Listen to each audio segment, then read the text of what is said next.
ద్రౌపది వస్త్రాపహరణం ఆపలేదెవరు దారుణం. పులిలాగా భీమన్న చంపించినాడు, బలశాలి కోపంతో కంపించినాడు. గద ఎత్తినాడు తొడగొట్టినాడు, గద ఎత్తినాడు తొడగొట్టినాడు, గద ఎత్తినాడు తొడగొట్టినాడు.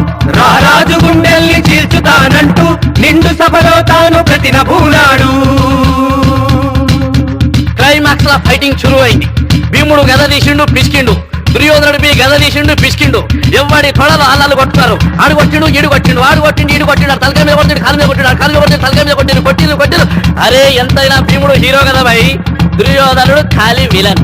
ఏమైతది భీముని చేతుల కుక్క సాగు నచ్చాడు. అయ్యో మళ్ళీ గుర్తు చేశాడు రా. అయితే ఇప్పుడు ఎట్లా? నువ్వు చెప్పు అబ్దుల్లా, నువ్వు చెప్పు. శ్రీశైలం మధ్యలో వచ్చాడు.